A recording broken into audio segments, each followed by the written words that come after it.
നമസ്കാരം. ഓസ്ട്രേലിയക്കെതിരായ pink ball ടെസ്റ്റിൽ കനത്ത പരാജയത്തിലേക്കാണ് ടീം ഇന്ത്യ വീണിരിക്കുന്നത്. പാറ്റ് കമിൻസും സംഘവും 10 വിക്കറ്റിന് ഇന്ത്യയെ വാരിക്കളയുകയായിരുന്നു. ഈ ടെസ്റ്റിന്റെ വിധി യഥാർത്ഥത്തിൽ രണ്ടാം ദിനം തന്നെ കുറിക്കപ്പെട്ടിരുന്നു. ഓസീസ് എത്ര ദിവസങ്ങൾ കൊണ്ട് ജയിക്കുമെന്ന് മാത്രമേ അറിയാനുണ്ടായിരുന്നുള്ളൂ. മൂന്നാം ദിനം രാവിലെ തന്നെ അവർ ഇന്ത്യയുടെ കഥ കഴിക്കുകയും ചെയ്തു. നേരത്തെ പെർത്തിലെ ആദ്യ ടെസ്റ്റിൽ ഇന്ത്യൻ ടീം 295 റൺസിന്റെ വമ്പൻ ജയം ആഘോഷിച്ചപ്പോൾ ഇത്തരമൊരു ദുരന്തമായിരിക്കും രണ്ടാം അങ്കത്തിൽ കാത്തിരിക്കുക എന്നത് ആരും പ്രതീക്ഷിച്ചതല്ല.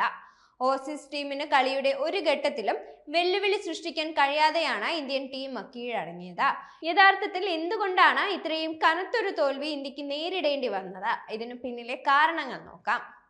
ഇന്ത്യൻ പരാജയത്തിന്റെ ഒരു കാരണം രോഹിത് ശർമ്മയുടെ മോശം ക്യാപ്റ്റൻസി തന്നെയായിരുന്നു. ക്യാപ്റ്റൻ എന്ന നിലയിലോ ബാറ്റർ എന്ന നിലയിലോ ടീമിനെ പ്രചോദിപ്പിക്കാൻ അദ്ദേഹത്തിന് കഴിഞ്ഞിട്ടില്ല. അതുമാത്രമല്ല, ആദ്യ ദിനം മുതൽ രോഹിത്തിന്റെ ശരീരഭാഷയും അത്ര മികച്ചതായിരുന്നില്ല. പെർത്തിലെ ആദ്യ ടെസ്റ്റിൽ അദ്ദേഹത്തിന്റെ അഭാവത്തിൽ ജസ്പ്രീത് ബുംറയായിരുന്നു ടീമിനെ നയിച്ചത്. ആദ്യ ഇന്നിംഗ്സിൽ വെറും 150 റൺസിന് പുറത്തായിട്ടും ഓസീസിനെ 104 എറിഞ്ഞിട്ട് തിരിച്ചടിക്കാൻ ഇന്ത്യയെ സഹായിച്ചത് ബുംറയാണ്. 5 വിക്കറ്റുകളാണ് അദ്ദേഹം പിഴുതെടുത്തത്. രണ്ടാം ടെസ്റ്റിൽ ഇന്ത്യക്ക് ഒന്നാം ഇന്നിംഗ്സിൽ തകർച്ചയുണ്ടായപ്പോൾ ആറാമനായി എത്തി ഇതുപോലെ ഒരു ക്യാപ്റ്റന്റെ ഇന്നിംഗ്സ് ആണ് രോഹിത്തിൽ നിന്നും ടീം പ്രതീക്ഷിച്ചത്. പക്ഷെ ആർക്കു വേണ്ടി കളിക്കുന്നത് പോലെ കാണപ്പെട്ട അദ്ദേഹം വെറും 3 റൺസ് എടുത്ത് പുറത്താവുകയായിരുന്നു. നായകൻ എന്ന നിലയിലും അത്ര അഗ്രസീവായല്ല അദ്ദേഹം കാണപ്പെട്ടത്. ബൗളിംഗ് റൊട്ടേഷനുകളിലും രോഹിത് ചില വീഴ്ചകൾ വരുത്തിയിട്ടുണ്ട്. പേസ് ബൗളിങ്ങിനെ തുണയ്ക്കുന്ന പിച്ചിൽ 18 ഓവറുകളാണ് അശ്വിനെ കൊണ്ട് അദ്ദേഹം ബൗൾ ചെയ്യിച്ചത്. നേടിയതാവട്ടെ ഒരേ ഒരു വിക്കറ്റ് മാത്രം. മറുഭാഗത്ത് ഓസീസ് തങ്ങളുടെ സ്റ്റാർ സ്പിന്നറായ നഥാൻ ലയണിന് 2 ഇന്നിംഗ്സിലായി നൽകിയത് 1 ഓവർ മാത്രമാണ്. വിക്കറ്റിനു പിന്നിൽ ഋഷഭ് പന്തിന്റെ ദയനീയ പ്രകടനമാണ് ഇന്ത്യൻ പരാജയത്തിന്റെ രണ്ടാമത്തെ കാരണം. ചില നിർണായക ക്യാച്ചുകളാണ് ആദ്യ ഇന്നിംഗ്സിൽ അദ്ദേഹം പാഴാക്കി കളഞ്ഞത്.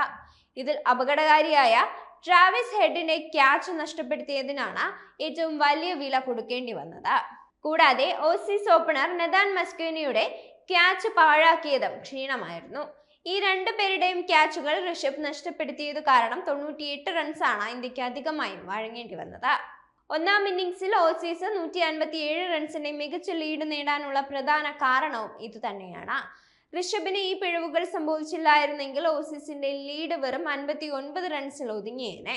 78 റൺസിൽ നിൽക്കുകയായിരുന്നു ഹെഡിനെ ക്യാച്ച് ഋഷഭ് തഴയിട്ടത്. ആയുസ് നീട്ടിക്കിട്ടിയ ശേഷം 62 റൺസ് കൂടി അടിച്ചെടുത്ത അദ്ദേഹം 140 റൺസിൽ വെച്ചാണ് പുറത്തായത്. മസ്ക്വീനിയാവട്ടെ ആദ്യ ദിനം തന്നെ വെറും 3 റൺസിൽ പുറത്താവേണ്ടിയതായിരുന്നു. എന്നാൽ ഋഷഭിന്റെ പിഴവ് കാരണം രക്ഷപ്പെട്ട താരം 36 റൺസ് കൂടി നേടി രണ്ടാം ദിനമാണ് 39 നിൽക്കെ മടങ്ങിയത്. ഓസ്ട്രേലിയയുമായി താരതമ്യം ചെയ്യുമ്പോൾ ഇന്ത്യൻ ബൗളിംഗിന് മൂർച്ച കുറവായിരുന്നതാണ് മൂന്നാമത്തെ കാരണം. ഓസീസ് പേസർമാരുടെ പ്രകടനം എടുത്താൽ അവർ കൂടുതലായും സ്റ്റംപ് ലൈനിലാണ് പന്തെറിഞ്ഞത്. ഇതിന് അവർക്ക് ഫലം ലഭിക്കുകയും ചെയ്തിട്ടുണ്ട്. എന്നാൽ ഇന്ത്യൻ പേസർമാർ കൂടുതലായും ഓഫ് സ്റ്റംപിന് പുറത്താണ് ബൗൾ ചെയ്തിട്ടുള്ളത്. ഇതു കാരണം ലൂസ് ബൗളുകളിൽ അവർ അനായാസം റൺസ് കണ്ടെത്തുകയും ചെയ്യുകയായിരുന്നു.